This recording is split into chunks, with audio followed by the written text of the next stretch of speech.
puji syukur atas kehadiran Allah yang masih memberikan kita semua kesehatan, kenikmatan yang sama-sama bisa kita rasakan pada saat sekarang ini. Salawat serta salam untuk Nabi besar kita, yakni Nabi besar Muhammad Sallallahu Alaihi Wasallam. Yang saya hormati Ibu pengampu dosen mata kuliah, Ibu Asniati, dan teman-teman sekalian. Baiklah, kami akan menampilkan hasil presentasi laporan akhir analisis perancangan sistem kami pada perusahaan CV Jennifer Embroidery dan Taylor. Di sini kami beranggotakan tim 3 orang. Yang pertama, Akmal Mufid BP 20110071, saya Ilmu Sofia BP 20110086, dan yang terakhir rekan kami Salsabila Putri BP 20110049. Baiklah, untuk yang pertama saya akan menjelaskan sendiri, yaitu perancangan sistem penjualan. Di sini sistem penjualan yaitu penawaran atau permintaan untuk bisnis atau organisasi yang biasanya dikuratori setiap bulan oleh berbagai departemen dan pimpinan perusahaan. Adapun perancangan sistem penjualan itu ada dalam bentuk cetak, ada dalam bentuk display, dan ada juga dalam bentuk web. Nah, di sini kami mengambil dalam bentuk cetak. Di Jennifer Embroidery and Taylor ini mereka memproduksi kemeja, seragam sekolah, selempang, dan lambang baju seragam. Selanjutnya saya akan membahas tentang database. Yang terakhir dari materi yang kita bahas ini yaitu perancangan database. Nah, database itu adapun pembagiannya, yang pertama tabel, yang kedua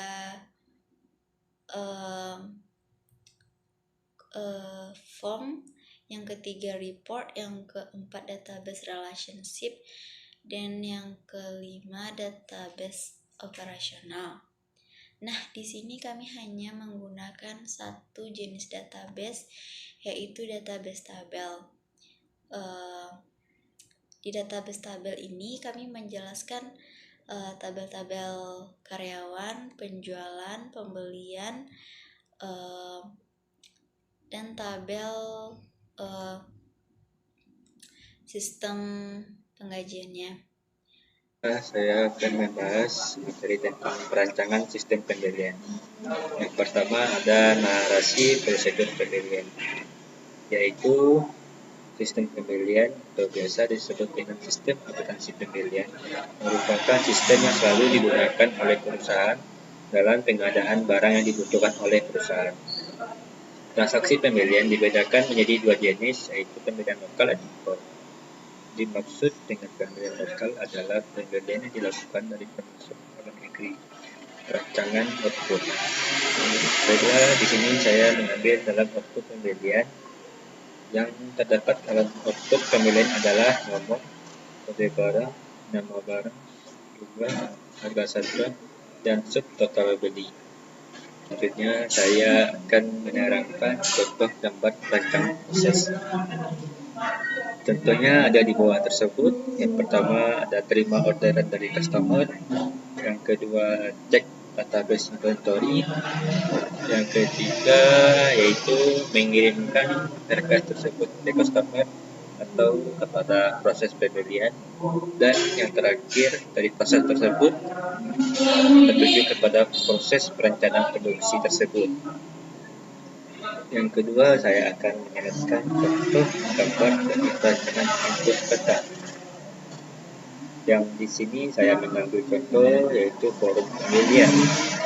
Yang pertama ada nomor pembelian seperti gambar tersebut, yang kedua ada tanggal belinya, yang ketiga ada kode barang atau nama barangnya, yang keempat ada supplier.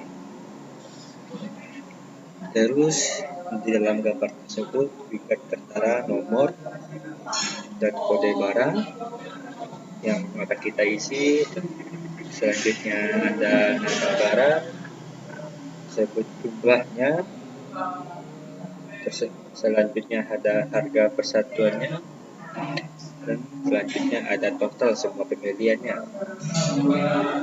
Dan selanjutnya pada gambar tersebut juga ada total belinya, terus uang mukanya yang dibayar oleh customer tersebut, dan keterangannya apakah itu dibayar cash atau dibayar dengan utang tersebut. Setelah semuanya beres, apakah mau disimpan atau mau ditambahkan, siapa tahu ada barang yang kurang, atau kode barangnya, atau jumlahnya, atau harga satuannya, atau totalnya, atau nomornya, dan nomor pembeliannya yang keliru dicatatkan oleh perancangan input data.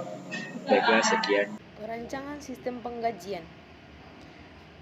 Sistem penggajian adalah suatu sistem yang berisi catatan-catatan perusahaan yang berhubungan dengan pendapatan gaji pegawai dan dikurangi kewajiban berupa potongan pajak dan potongan lainnya. Perancangan output. Terdapat 4 jenis perancangan output. Yang pertama, jenis karyawan. Jenis karyawan berisi kode karyawan, nama karyawan, dan gaji pokok.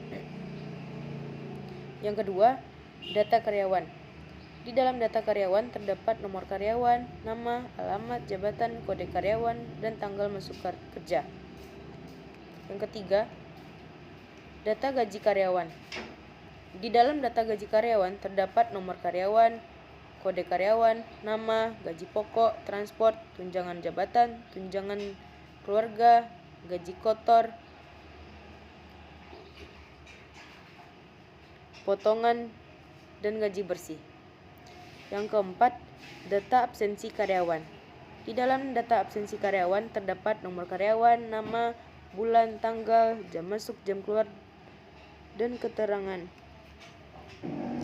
Selanjutnya yaitu perancangan proses. Perancangan adalah suatu proses yang bertujuan untuk menganalisis, menilai, memperbaiki, dan menyusun suatu sistem, baik sistem fisik maupun non-fisik, yang optimum untuk waktu yang akan datang dan memanfaatkan informasi yang ada.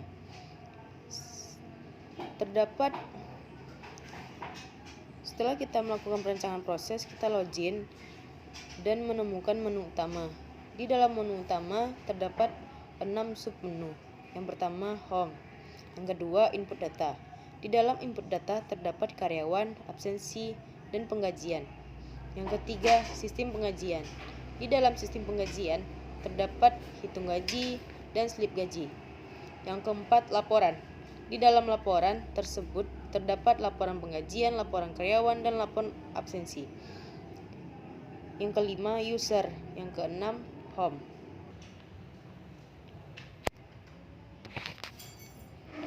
Perancangan input data. Sebelum kita merancang input data, karyawan harus mengirimkan datanya terlebih dahulu sebelum melakukan pencatatan data. Yang akan dilakukan yang pertama yaitu pencatatan data. Yang dicatat yaitu jabatan, upah, dan slip. Yang kedua, perhitungan gaji karyawan.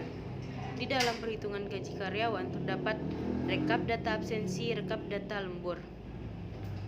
Setelah melakukan perhitungan gaji karyawan, yang ketiga, pembuatan laporan yang berisi laporan data karyawan. Setelah membuat laporan, karyawan akan mendapatkan slip gaji. Perancangan laporan keuangan perusahaan. Laporan keuangan adalah dokumen penting berisi catatan keuangan perusahaan baik transaksi maupun kas. Pembuatan laporan keuangan dilakukan dalam periode tertentu. Biasanya, perusahaan membuat laporan keuangan ketika periode akuntansi perusahaan mereka memasuki akhir.